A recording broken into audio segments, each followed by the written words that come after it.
Hello everyone, welcome to study 4 AM। दोस्तों, आज जो हम लोग हिंदी का प्रैक्टिस सेट करेंगे, जो कि घटना चक्र के टो सीरीज का होगा और यहाँ के 10 सेट हम आपको हिंदी के कराएंगे। हम चाहते हैं कि आप जीएस के साथ साथ हिंदी की भी पूरी प्रैक्टिस करके जाएं, ताकि आप हिंदी और जीएस का पेपर बेहतर करके आएं। ठीक है, तो यहाँ पर हम 10 सेट करेंगे और 10 सेट को आप करने के बाद आपका कॉन्फिडेंस लेवल हाई होगा और आपको लगभग इन 10 सेट में सभी कॉन्सेप्ट क्लियर हो जाएंगे। ठीक है, और हमारे पढ़ाने का तरीका आप जानते हैं, एक्सप्लेनेशन करते हुए चलेंगे जहाँ जरूरत पड़ेगी। ठीक है, बहुत ज्यादा नहीं करेंगे, ये प्रैक्टिस सेट है तो उसी हिसाब से प्रैक्टिस के माध्यम से को समझते हुए करेंगे। तो स्टार्ट करते हैं। पहला प्रश्न क्या कह रहा है कि निम्नलिखित में से किस विकल्प में सभी शब्द पुल्लिंग हैं। ठीक है, पुल्लिंग पूछा है, तो सबसे पहले ये प्रश्न करने से पहले हम जान लेते हैं आखिर ये पुल्लिंग होता क्या है और लिंग होते क्या है। देखो दोस्तों, ये जो आपका लिंग है, ठीक, लिंग का मतलब होता है चिन्ह, चिन्ह या कहें पहचान। ठीक, पहचान होगी किसकी, यानी कि किसी संज्ञा की।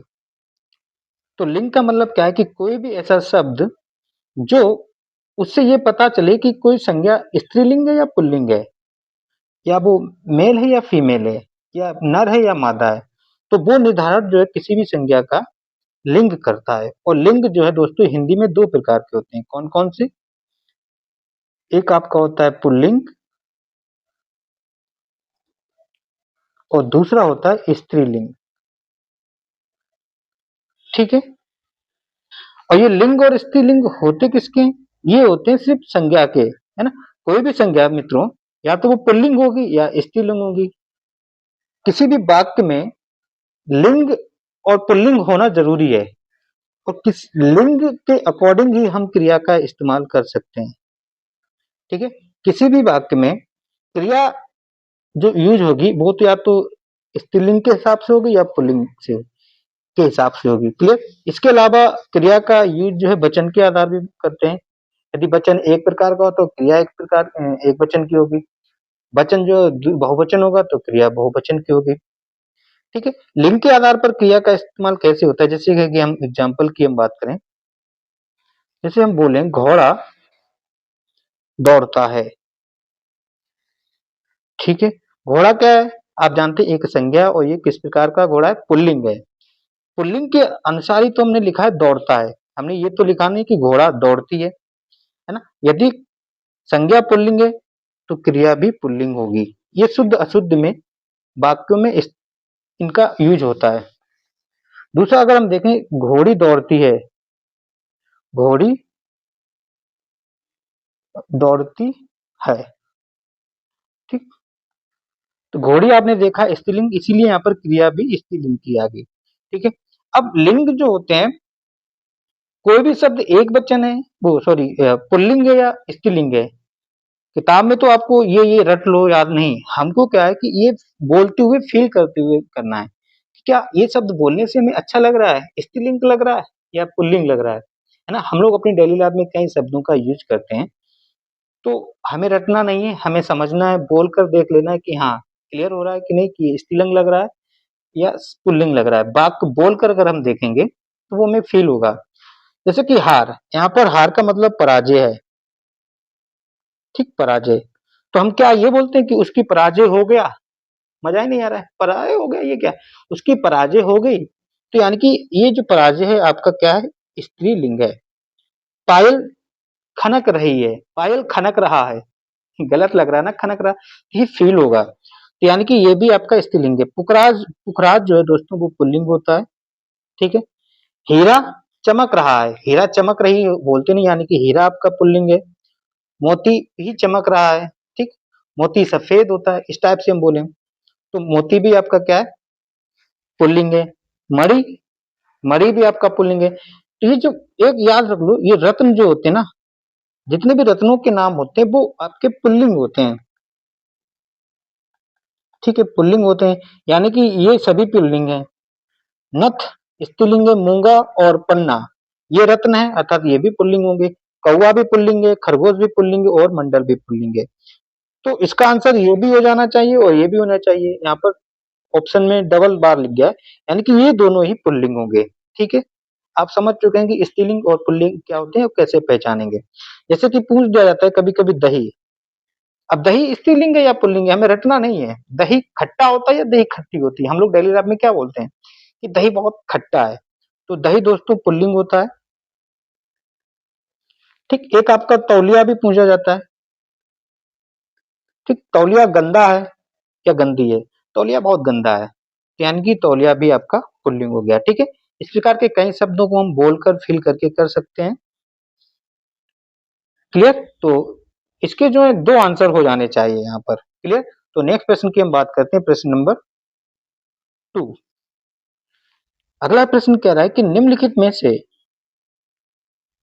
किस शब्द को का चयन पुल्लिंग शब्द का चयन कीजिए। पहिया घूम रही है बोलते हैं या घूम रहा है, या पहिया टूट गया, तो टूट गया ज्यादा अच्छा लग रहा है ना, अर्थात तो पहिया क्या आपका पुल्लिंग होना चाहिए और इसका राइट आंसर यही होगा। लिखावट अच्छी है या अच्छा होता है, लिखावट अच्छी है, ये आपका स्त्रीलिंग है। ठीक, पखावाज स्त्रीलिंग है, मझधार स्त्रीलिंग है। क्लियर, तो इसका राइट आंसर जो हो जाएगा दोस्तों पहिया आपका पुल्लिंग होता है, ए इज अ राइट आंसर। प्रश्न नंबर 3 की तरफ चलें। प्रश्न नंबर 3 क्या कह रहा है कि वचन बदलिए। अगर हम वचन को देखें दोस्तों, वचन का कॉन्सेप्ट, वचन जो है दोस्तों दो प्रकार के होते हैं। वो कौन कौन से होते हैं, एक आपका एक वचन होता है, वचन दो प्रकार के होते हैं, ये नंबर भी पूछ दिए जाते हैं, और एक आपका बहुवचन होता है। ठीक, एक वचन का मतलब एक, और बहुवचन का मतलब दो, दो या दो से अधिक। दोस्तों अगर हम संज्ञा की हम बात करें, ठीक, संज्ञा जो है गणना के आधार पर एक तो गणनीय होती है, और दूसरी जो है संज्ञा अगणनीय होती है, अगणनीय होती है। इसका कॉन्सेप्ट वचन के लिंग में बेहद जरूरी है। देखो गणनीय का मतलब ऐसी चीज जो गिनी जा सके, और अगणनीय का मतलब ऐसी चीज जो गिनी ना जा सके, जिनको आप गिना ही नहीं जा सकते, वो बहुवचन में तो होंगे ही नहीं। अर्थात जिन्हें गिना जा सकता है उन्हीं की तो बहुवचन बनाए जा सकते हैं। अर्थात कहने का मतलब है जो काउंटेबल नाउन्स होते हैं वही बहुवचन बना पाते हैं। और ऐसा आपका जो है जातिवाचक जो संज्ञा है वो आपकी गणनीय होती है, और जातिवाचक ही का जो है बहुवचन बनता है। जातिवाचक जैसे आपका लड़का, ठीक, लड़का का आप लड़कों भी कह सकते हैं, लड़के भी कह सकते हैं, है ना। लड़की, लड़की का हम लड़कियां भी कह लेते हैं, गाय गाय, तो यानी कि जो जातिवाचक संज्ञा होती है उनके बहुवचन बनाए जा सकते हैं। और आपका भाववाचक संज्ञा,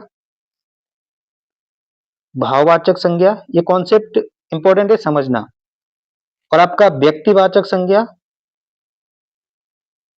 ठीक, व्यक्तिवाचक किसी का नाम पर्टिकुलर, वो व्यक्तिवाचक हो जाए, जैसे रमेश, रमेश को रमेशो नहीं कह सकते, अनुज को अनुजो नहीं कह सकते, है ना। और आपका द्रव्यवाचक संज्ञा, ये संज्ञा जो है हमेशा एक वचन में यूज होती है, ये शुद्ध अशुद्ध वाक्य में इनका यूज आपको देखने को मिलेगा। क्लियर, तो बाकी तो आप बना सकते हैं, ये मेन था। तो लड़कियां का लड़की हो जाएगा ना, तो इसका ए इज अ राइट आंसर हो जाएगा। क्लियर, नेक्स्ट प्रश्न की हम बात करें, प्रश्न नंबर 4। प्रश्न नंबर 4 क्या कह रहा है दोस्तों कि ये जो छा है वो वर्ड किसके योग से बना है। देखो दोस्तों अगर हम व्यंजन की हम बात करें, व्यंजन में कई प्रकार के व्यंजन होते हैं, स्पर्श व्यंजन होता है, जिसमें से छा की हम बात करें ये संयुक्त व्यंजन है। ठीक, संयुक्त व्यंजनों की संख्या दोस्तों 4 होती है, कौन कौन सी, छा, त्रा, श्रा और ज्ञा, ये आपके 4 संयुक्त व्यंजन होते हैं, जिनमें से छा जो है वो का और शा से मिलकर बना होता है। त्रा जो है, त्रा है ये, वो ता और रा से मिलकर बना होता है, ये पूछ दिए जाते हैं। श्रा जो है दोस्तों शा और रा से मिलकर बना होता है। वही ज्ञा जो है इंपॉर्टेंट है, आपका जा और वहां से मिलकर बना होता है। ठीक, जा और वहां से, ये वहां ऐसा ले लो, जा और वहां से मिलकर बनता है। ज्ञा का गा नहीं होगा, जा होगा, इंपॉर्टेंट है। तो ये आपके संयुक्त व्यंजन होते हैं, ठीक। तो इस प्रकार से छा जो है मिलकर बना होगा का और सा से। ये बात क्लियर हुई। इसके अलावा व्यंजन में थोड़ा देख लेते हैं, अंतस्थ व्यंजन भी होते हैं। अंतस्थ व्यंजन क्या इंपॉर्टेंट हो सकते हैं? अंतस्थ व्यंजन भी चार होते हैं, वो होते हैं या, रा, ला, वा, ठीक। या, रा, ला, वा अंतस्थ व्यंजन चार होते हैं। चार ही आपके दोस्तों ऊष्म व्यंजन होते हैं। ऊष्म व्यंजन ये तीनों ही आपके चारों ही क्या ऊष्म व्यंजन है। इसमें हा को दोस्तों जो है काकल्य व्यंजन भी कहते हैं, मोस्ट इंपोर्टेंट है काकल्य व्यंजन, ठीक। इसमें से आपका ला को अगर देखें, ला आपका पार्श्विक व्यंजन है। ला को पार्श्विक व्यंजन भी कहते हैं। वहीं रा जो है, रा को जो है लुंठित व्यंजन भी कहते हैं, लुंठित व्यंजन। बाकी दोस्तों अगर आपको वर्णमाला में दिक्कत होती है तो आप हमारी प्लेलिस्ट में जाएं। वर्णमाला की बेहतरीन कॉन्सेप्ट क्लास के साथ आपने किया है, पढ़ाया है, आप वहां पर पढ़ सकते हैं और आपसे एक भी प्रश्न गलत नहीं होगा। क्लियर? तो इसका राइट आंसर जो हो जाएगा वो ए इज अ राइट आंसर। प्रश्न नंबर 5 की हम बात करें। प्रश्न नंबर 5 कह रहा है कि व्याकरण की दृष्टि से प्रेम शब्द क्या है? प्रेम क्या क्रिया है, भाववाचक संज्ञा, विशेषण है या अव्यय है? प्रेम एक ऐसा नाम है, एक ऐसी संज्ञा है जिसे हम ना ही देख सकते हैं ना ही छू सकते हैं, है ना। Not touch, not seen, only क्या कर सकते हैं, इसको फील कर सकते हैं, महसूस कर सकते हैं। तो ऐसी संज्ञा जिसे हम ना देख सकें ना छू सकें, सिर्फ और सिर्फ फील कर सकें, उनको हम दोस्तों भाववाचक संज्ञा कहते हैं, ठीक। भाववाचक संज्ञा होती है, ठीक। तो इसका राइट आंसर जो हो जाएगा दोस्तों A is a sorry B is a right answer. Clear? Next प्रश्न की हम बात करें, प्रश्न नंबर 6। प्रश्न नंबर 6 क्या कह रहा है कि यह मेरी पतंग है, यह मेरी पतंग है, रेखांकित भेद बताइए।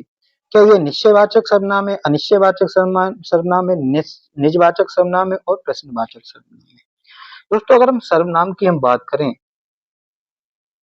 तो सर्वनाम जो है दोस्तों आपके 6 प्रकार के होते हैं। ये भी प्रश्न पूछा जाता है कि सर्वनाम के कितने प्रकार होते हैं? प्रकार, बट मूलतः अगर सर्वनाम पूछे तो वो 11 होते हैं। जैसे मैं, तुम, आप, है ना, वह, ये सब मिलाकर 11 होते हैं।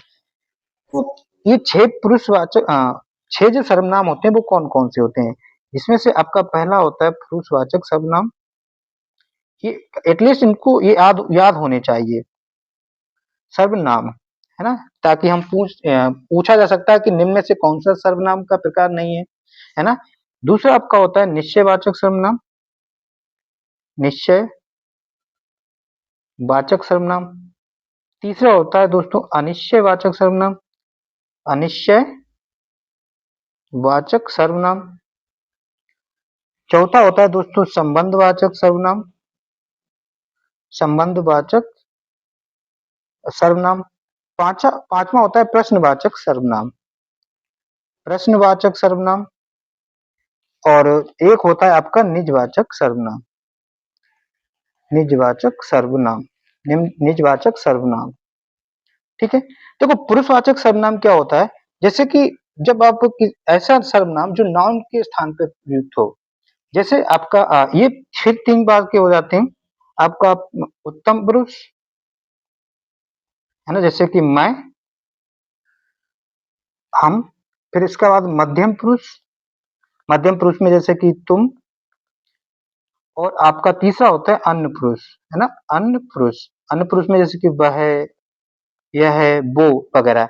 निश्चयवाचक सर्वनाम वो होते हैं जो किसी वस्तु की ओर इशारा करते हैं, है ना, वो निश्चित करते हैं कि ये निश्चयवाचक है, ये मेरी पुस्तक है।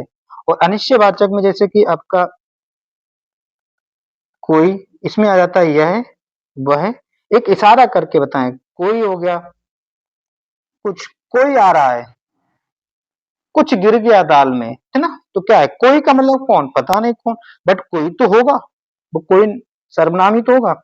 संबंध जो है आपके संबंध दिखाते हैं, जैसे कि जो, सो, जो संबंध बताते हैं दो शब्दों के बीच। प्रश्नवाचक में आपको पता है प्रश्न, ऐसे सर्वनाम जो प्रश्न प्रश्न करते हो, जैसे कि क्या, कौन, कौन आ रहा है, क्या गिर गया, है ना। निजवाचक में जैसे कि जो निज का मतलब होता है स्वयं, तो आपका स्वयं हो गया, अपने आप हो गया, है ना, आप हो गया, मतलब ये काम खुद करे, मैं अपने आप पढ़ लूंगा, तो इस प्रकार के सर्वनाम जो है निजवाचक होते हैं। आई थिंक ये कॉन्सेप्ट क्लियर हुआ होगा। तो यह पतंग मेरी है, यह इसने इशारा कर दिया पतंग की तरफ, यानी कि निश्चित कर दिया कि ये पतंग के लिए यूज हुआ है। तो इसका आंसर जो हो जाएगा निश्चयवाचक सर्वनाम हो जाएगा। क्लियर, बाकी ये डिस्कस कर ही चुके हैं। नेक्स्ट प्रश्न की हम बात करें, प्रश्न नंबर 7। प्रश्न नंबर 7 क्या कह रहा है दोस्तों, कबीर कल बहुत सुंदर दिख रहा था, बहुत सुंदर। तो रेखांकित शब्द व्याकरण की दृष्टि से क्या है। सुंदर आप जानते हैं कि ये विशेषण है। विशेषण क्या होते हैं, किसी संज्ञा की विशेषता को बताते हैं, ठीक, किसी संज्ञा की विशेषता को बताते हैं। और विशेषण जो है किसी संज्ञा के पहले भी यूज हो सकते हैं और बाद में भी यूज होते हैं। क्लियर, विशेषण जो है जिस संज्ञा की बताते हैं विशेषता, उसे विशेष कहते हैं, उसे विशेष कहते हैं, है ना। जैसे कि सुंदर महिला, ये एग्जांपल ले लिया। तो सुंदर कौन है, महिला है, तो सुंदर तो आपका दोस्तों विशेषण हो गया, महिला क्या हो गया, महिला को विशेष से बोलेंगे, ठीक। जिस शब्द की विशेषता जाती है उसे हम विशेष कहते हैं। तो यहाँ पर ये सुंदर क्या हो जाएगा, विशेषण हो जाएगा। क्लियर, नेक्स्ट प्रश्न की हम बात करते हैं, प्रश्न नंबर 8। प्रश्न नंबर 8 क्या कह रहा है कि रेखांकित वाक्य, यहाँ पर यह के नीचे रेखांकित होगा, तो कह रहा है कि यह मकान मेरे भाई का है। तो ये क्या करे, ये संज्ञा है, संकेतवाचक सर्वनाम विशेषण है, और विशेषण है या क्रिया विशेषण है। तो दोस्तों अगर हम विशेषण की और डीप में बात करें, अब आप ये जान चुके हैं कि विशेषण होते क्या है। विशेषण के अगर हम प्रकार की हम बात करें दोस्तों, तो विशेषण जो है 4 प्रकार के होते हैं, जिनमें से पहला होता है आपका गुणवाचक विशेषण, ठीक, गुणवाचक विशेषण। दूसरा होता है दोस्तों संख्यावाचक, है ना, ऐसी विशेषता बताते हैं जो संख्याएं में बताएं, तो वो संख्यावाचक विशेषण होते हैं, जो किसी व्यक्ति के गुण, क्वालिटी, दोष, इन सब को बताएं, वो गुणवाचक में आ जाते हैं। वहीं अगर हम तीसरे की हम बताएं, तो वो होता है परिमाणवाचक, ठीक है, परिमाणवाचक, क्या वो परिणाम में बताए, तो क्वांटिटी बताएं कि 2 किलो, 10 किलो, है ना, दर्जन हिसाब से, ये सब क्या है, परिणाम बता रहे हैं, तो वो क्या है भी परिणामवाचक। भाई चौथे की बात है जो इंपॉर्टेंट है, सार्वनामिक विशेषण, सार्वनामिक विशेषण, ये इंपॉर्टेंट है, एग्जाम में आ जाता है, अथवा इसको हम संकेतवाचक, संकेतवाचक सर्वनाम विशेषण भी कहते हैं।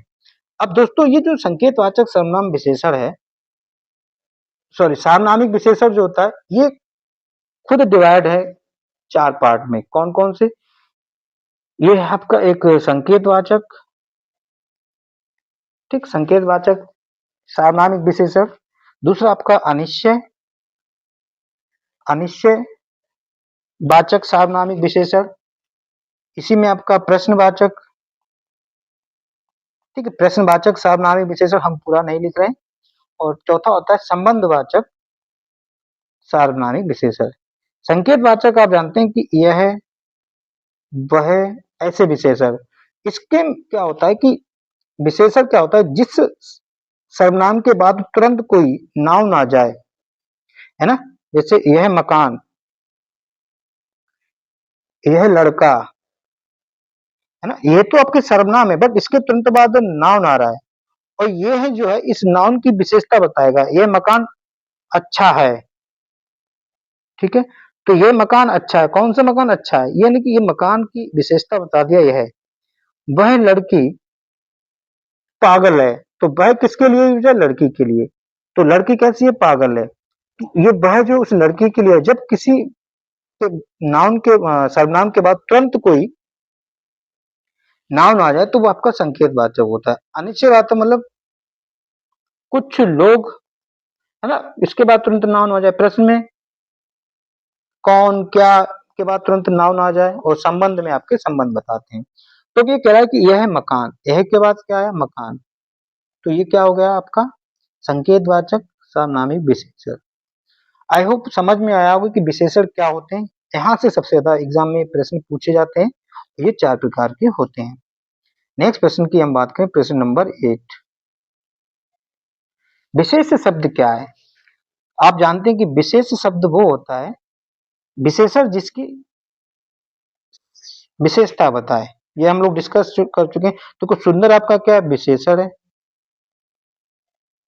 है ना। लंबा भी आपका विशेषण है और लघु भी आपका विशेषण है। ललिता एक संज्ञा है और संज्ञा ही तो आपका विशेष होता है। तो इसका राइट आंसर जो हो जाएगा वो ए इज अ राइट आंसर हो जाएगा। क्लियर। प्रश्न नंबर 10 की तरफ चलते हैं। प्रश्न नंबर 10 कह रहा है दोस्तों, निम्नलिखित विकल्पों में से सकर्मक क्रिया का चयन कीजिए। क्या पूछ रहा है? सकर्मक क्रिया। अगर दोस्तों हम क्रिया की हम बात करें तो क्रिया तो वैसे कई प्रकार की होती है, लेकिन हम कर्म के आधार पर देखें तो क्रिया 2 प्रकार की होती है, सकर्मक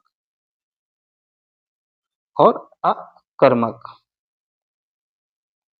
सकर्मक भी 2 प्रकार की होते हैं, एक कर्मक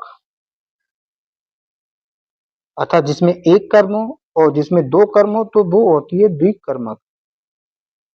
सकर्मक क्रिया का मतलब होता है, सकर्मक का मतलब होता है जब क्रिया का फल कर्म पर पड़े। ठीक। अर्थात सकर्मक क्रिया के जो वाक्य होते हैं उसमें कर्म का होना आवश्यक है। और अकर्मक का मतलब होता है जब कर्म पर फल ना पड़े अर्थात कर्म ही ना हो। जैसे वह सोता है, वह सोता है तो वो सो रहा है ना, कर्म तो है नहीं। और दूसरा अगर हम सकर्मक की हम बात करें, मीना फल खाती है।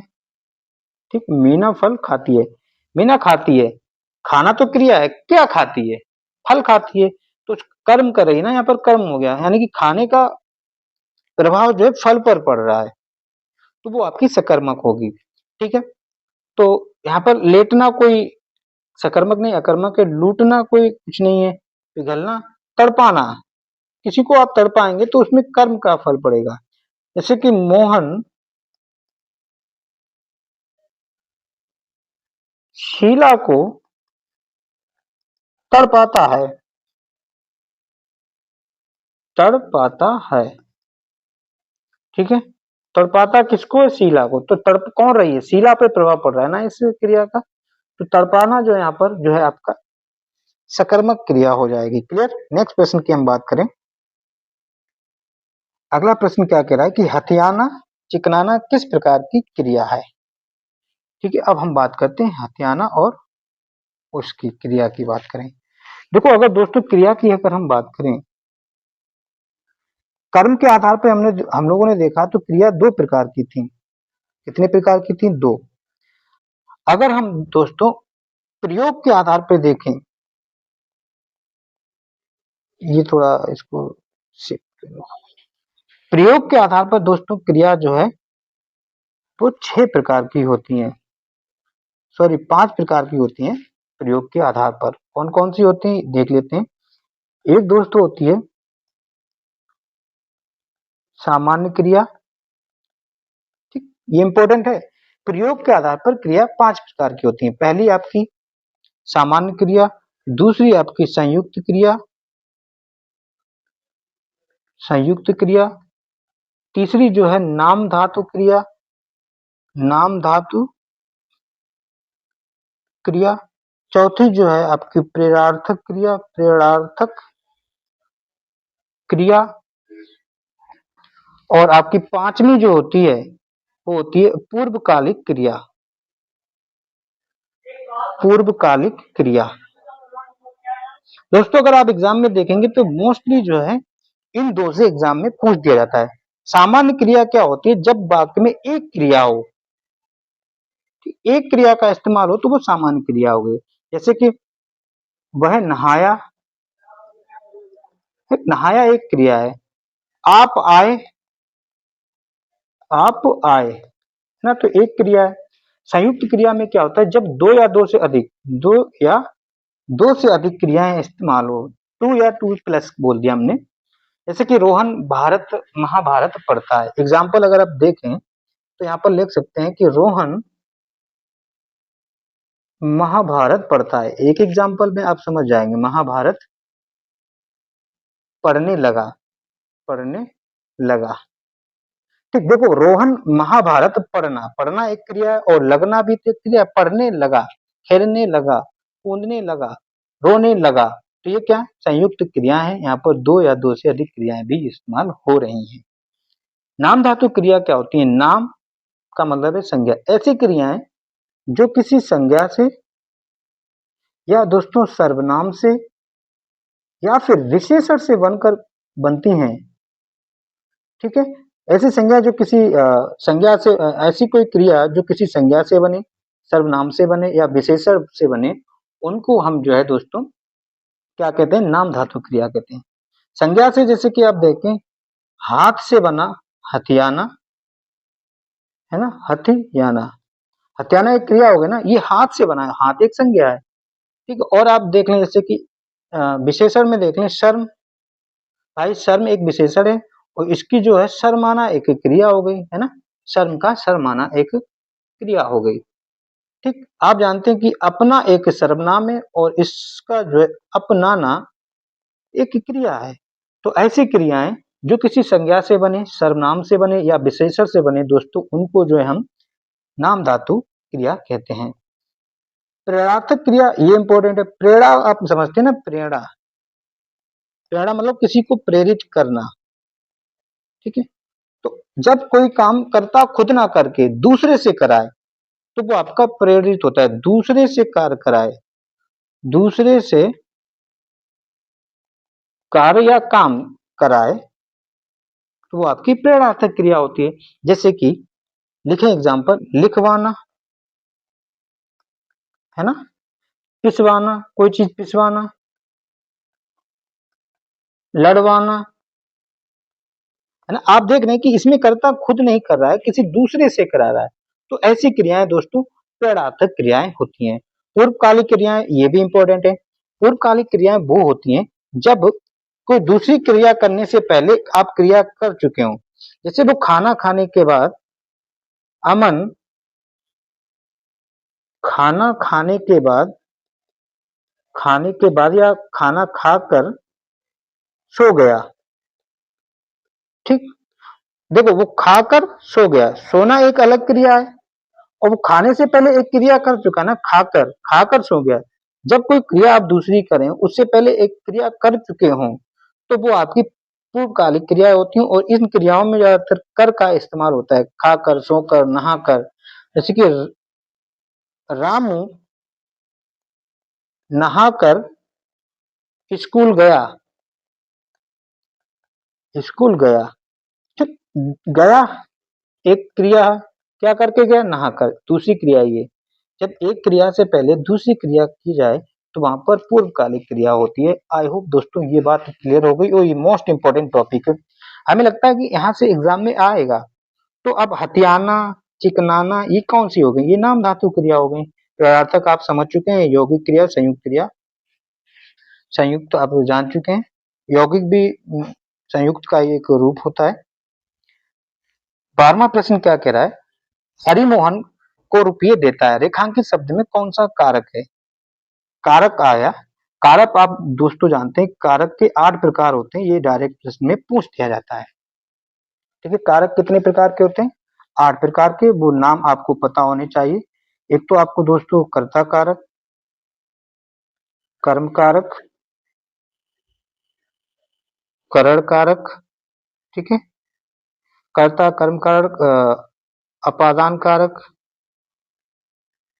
एक आपका संप्रदान कारक, अधिकरण कारक, अधिकरण, और आपका 1 2 3 4 5 6 7वां आपका एक संबंध कारक, और लास्ट आपका होता है दोस्तों संबोधन कारक। ठीक है, इनके बारे में आपको पता होगा कि इसका ने होता है कर्म को करण से या किसी दो द्वारा, यानी कि यहाँ पर एक किसी इंस्ट्रूमेंटल किसी यंत्र का यूज होता है। अपादान का मतलब होता है से अलग, अलगाव। तो से हो गया यहाँ पर अलगाव की होता है। संप्रदान का मतलब होता है किसी को या किसी के लिए कुछ करना, वहां पर संप्रदान कारक होता है। अधिकरण का मतलब होता है दोस्तों आधार या कहीं आश्रित है, किसी में पर ऐसे हो ना, आश्रित होना। संबंध का मतलब को का की रे रा री न्यानी ने, ये संबंध संबंधों में आता का हे ओ ना, इस प्रकार के एक्सक्लेमेटरी साइन इनका जो है पहचान होती है। क्लियर, ये तो आप मोटे मोटे हम लोगों ने जान लिया कि 8 प्रकार के होते हैं, कौन कौन से होते हैं। हरि मोहन को रुपये देता है, जब किसी के लिए कुछ किया जाए तो दोस्तों वहां पर संप्रदान होता है, दान। दान से ट्रिक मान लेंगे किसी को कुछ देना, तो हरि मोहन को आ गया, को रुपये देता है। किसी के लिए कुछ जब करना हो तो वहां पर दोस्तों जो है संप्रदान कारक होता है। ठीक है, इसके अलावा कुछ इंपॉर्टेंट कारक हैं जो पहचानने में थोड़ी दिक्कत होती होगी। जैसे कि हम कहें, अब आपको बताना है कि वह अगले साल आएगा, वह अगले साल आएगा, एक इसका कारक बताना है आपको। दूसरा, सीमा कुत्ते से डरती है, डरती है। रोहन स्कूटर से गिर गया, स्कूटर से गिर गया। दोस्तों हो सकता है आपको लग रहा होगा टाइम लग रहा है, बट ये मोस्ट इंपोर्टेंट है। भले ही देर से पढ़ो, मतलब देर तक पढ़ो, थोड़ा लंबा वीडियो है, लेकिन स्ट्रॉन्ग और अच्छा पढ़ो, बीच में कोई चीज छूटे ना। मैं 3 मिनट में आ रहा हूं, मैं 3 मिनट में आ रहा हूं।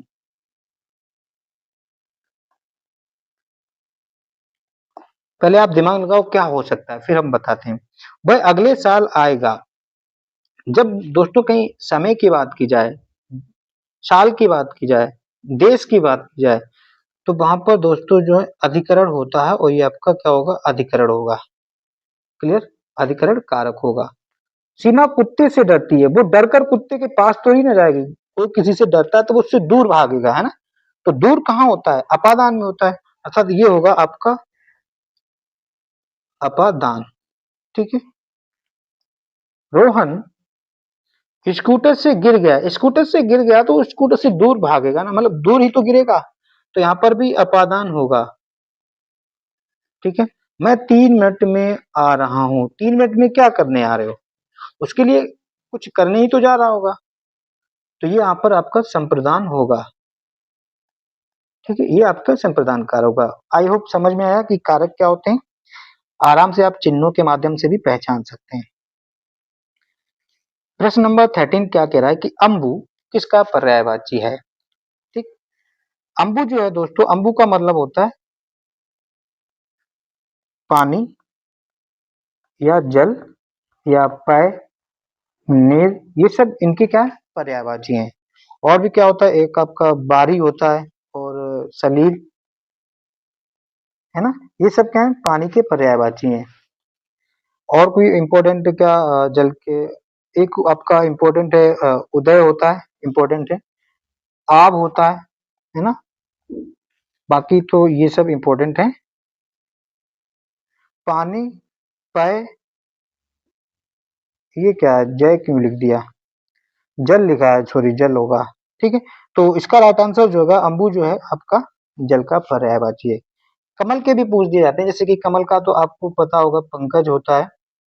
ठीक है, और आपका अरविंद हो गया, पुंडरीक हो गया,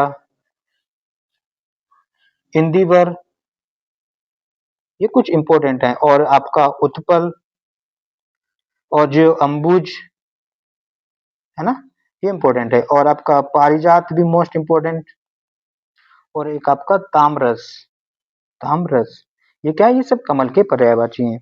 अगर हम दोस्तों समुद्र की बात करें, समुद्र में आपका इंपॉर्टेंट है उदधि, उदधि का मतलब होता है समुद्र। देखो, नदीश, नदी और श, नदीश का मतलब होता है समुद्र। ठीक, एक आपका होता है पारावर, ये कुछ इंपॉर्टेंट है।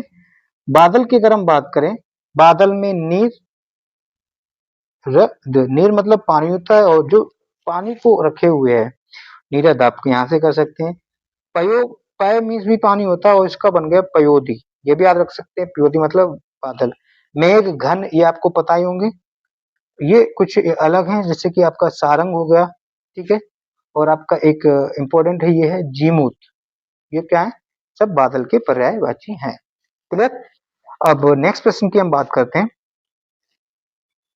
प्रश्न नंबर क्या कह रहा है कि प्रश्न 14 से लेकर 18 तक निम्नलिखित गद्यांश को पढ़कर उस पर आधारित प्रश्न का उत्तर दिए। दोस्तों, जब भी आप किसी पैराग्राफ को करें तो पहले आप ऑप्शन को पढ़ लें फिर करें, ताकि डायरेक्ट आंसर वहां से मिल जाएगा। अच्छा, पहले हम लोग ऑप्शन पढ़ते हैं। निम्नलिखित उपभोक्ता को उपयुक्त सामग्री की सूचना किससे मिलती है? किसी से नहीं, यहाँ पर होगा किससे मिलती है। किससे मिलती है? क्या आपको समाचार पत्र में से मिलती है, टेलीविजन से, कंप्यूटर, रेडियो? ठीक है, यहाँ पर ध्यान नहीं देना। कह रहा है कि वेबसाइट अपने उत्पाद को बेचने के लिए अन्य तरीके अपनाते हैं, क्योंकि वेबसाइट। चलो आगे देखते हैं। अगला कह रहा है कि वर्तमान समय में किसका बड़ा महत्व है? ठीक है, समाचार, विज्ञापन, उत्पादन और गुणवत्ता। निम्नलिखित में से कौन सा शब्द युग्म असंगत है? ये यहाँ पर देखना है। विभिन्न विज्ञापनों के माध्यम से किसी वस्तु को खरीदने से पहले उसका विश्लेषण करता है। ठीक है, ये हम लोगों ने देख लिया। अब हम क्या करें, अब हम लोग पैरा पढ़ेंगे। समाचार पत्र उपभोक्ता को उपरोक्त सामग्री की सूचना देता है। तो उपयुक्त सामग्री की सूचना कौन देता है? समाचार पत्र। इसको हम लोग ये अंडरलाइन कर लिया। उपयुक्त सामग्री की सूचना से उपभोक्ता में जागरूकता पैदा होती है। उपभोक्ता में इन सामग्रियों से क्या होता है कि उसमें जो है जागरूकता पैदा होती है। इससे विभिन्न विज्ञापनों के माध्यम से किसी वस्तु को खरीदने से पहले उसका विश्लेषण करता है। ठीक है, उसका कौन करता है? विश्लेषण करता है। कौन? एक जागरूक उपभोक्ता करता है। अनेक वेबसाइट उपभोक्ता संरक्षण अधिनियम की चिंता न करके, यहाँ पर वेबसाइट नहीं होगा, अनेक जो व्यवसायी होते हैं, जो दुकानदार होते हैं, वो उपभोक्ता संरक्षण अधिनियम की चिंता न करके अपने उत्पाद को बेचने के लिए अन्य तरीके निकालते हैं। ठीक है, वो किसकी चिंता नहीं करते? उपभोक्ता संरक्षण अधिनियम की चिंता नहीं करते। एक इस टाइप का प्रश्न मिला था। वर्तमान समय में विज्ञापन का बड़ा महत्व है। किसका बड़ा महत्व है? विज्ञापन में। एक भी प्रश्न था, क्लिक हुआ। विज्ञापन के माध्यम से प्रचारित किए गए उत्पाद बहुत उपयोगी हों, ये आवश्यक नहीं है। अब हम पढ़ते हैं प्रश्न। कह रहा है कि निम्नलिखित उपभोक्ता को उपयुक्त सामग्री की सूचना किससे मिलती है? समाचार पत्र से, टेलीविजन, यानी कि किससे मिलती है? समाचार पत्र से मिलती है। पहला प्रश्न तो यही था। दूसरा प्रश्न देखें। वेबसाइट नहीं, यहाँ पर कोई दुकानदार होगा या व्यवसायी अपने उत्पाद को बेचने के लिए अन्य तरीके अपनाता है, क्योंकि वो उपभोक्ता संरक्षण अधिनियम की चिंता नहीं करता। ये जो ना दूसरा पॉइंट, उपभोक्ता संरक्षण की चिंता नहीं करता। क्लियर? नेक्स्ट प्रश्न की हम बात करें। वर्तमान समय में किसका बड़ा महत्व है? वर्तमान समय में आपने देखा होगा, वर्तमान समय में विज्ञापन का बड़ा महत्व है। तो इसका आंसर जो हो जाएगा विज्ञापन हो जाएगा। 16 का राइट आंसर बी हो जाएगा। निम्नलिखित में से कौन सा शब्द युग्म असंगत है? देखो, उपयुक्त का अनुपयुक्त, ये तो बिल्कुल सही है। सजग, जागरूक और सजग। सजग का ही मतलब होता है जागरूक रहो भाई, सजग रहो, जागते रहो, सजग रहो, एक ही मतलब है। इनका तो मीनिंग दोनों का सेम है ना, अर्थात ये गलत होगा। उपयोगी का अनुपयोगी होता है और आवश्यक का अनावश्यक। ये बिल्कुल सही थे, यानी कि इसका राइट आंसर जो हो जाएगा B is a right answer. प्रश्न नंबर 18 की हम बात करें। विभिन्न विज्ञापनों के माध्यम से किसी वस्तु को खरीदने से पहले उसका विश्लेषण करता है। अज्ञान व्यक्ति, अज्ञानी व्यक्ति क्यों करेगा? उपभोक्ता, जरूरी नहीं, उपभोक्ता तो करता है, जरूरी नहीं कि उपभोक्ता अज्ञानी भी तो हो सकता है। जागरूक उपभोक्ता। प्रश्न नंबर 19 की बात करें दोस्तों, तो कह रहा है कि अभी अभी जन्म लेने वाला। ठीक है, अभी अभी जन्म लेने वाले को एक शब्द बताना है। तो जो नया नया जन्म लेता है दोस्तों, उसे कहते हैं नवजात शिशु, है ना। तो इसका राइट आंसर हो जाएगा B is a right answer. आज जन्मा का मतलब होता है जो जन्मा ही ना हो। अंधों में काने राजा, लोकोक्ति का अर्थ है गुणहीनों के बीच एक गुणवान व्यक्ति होना। ठीक है, तो इसका राइट आंसर हो जाएगा B is a right answer. अब हम बात करते हैं द्वंद्व समास क्या होता है। इसको करने से पहले दोस्तों हम जान लेते हैं कि समास क्या होता है। अगर हम दोस्तों समास की हम बात करें, ठीक, समास का मतलब होता है दो शब्दों का मिलना। ठीक है, दो शब्दों को मिलना या दो शब्दों को जोड़ना। ठीक है, जब ये दो शब्द जुड़कर एक नया शब्द बनाते हैं और जो एक अपने आप में एक अलग अर्थ देता है, वो समास कहलाता है। समास को अगर अलग-अलग करते हैं तो उसे हम समास विक्रय कहते हैं, समास विग्रह कहते हैं दोस्तों, अथवा इसको जो है व्यास भी कहा जाता है। ये प्रश्न एग्जाम में आ चुका है कि व्यास का विलोम शब्द क्या होता है, वो होता है व्यास या समास विक्रय। अगर हम दोस्तों समास की हम बात करें, समास जो है 6 प्रकार के होते हैं। ठीक, वो 6 प्रकार के कौन-कौन से होते हैं? पहला होता है दोस्तों अव्ययी भाव समास, अव्ययी भाव समास, ठीक। दूसरा जो होता है दोस्तों तत्पुरुष समास, तत्पुरुष समास। तीसरा जो होता है दोस्तों कर्मधारय समास, कर्मधारय समास। चौथा होता है आपका द्विगु समास, द्विगु समास। पांचवा मित्रों होता है आपका द्वंद्व समास, द्वंद्व समास। और छठा जो होता है वो होता है बहुव्रीहि समास, बहुव्रीहि समास। बहुव्रीहि की स्पेलिंग भी पूछी जाती है एरर में, ठीक है। तो 6 प्रकार के हो गए आपके अव्ययी भाव समास, तत्पुरुष समास, कर्मधारय समास, द्विगु समास, द्वंद्व समास और बहुव्रीहि समास। ये याद होने चाहिए।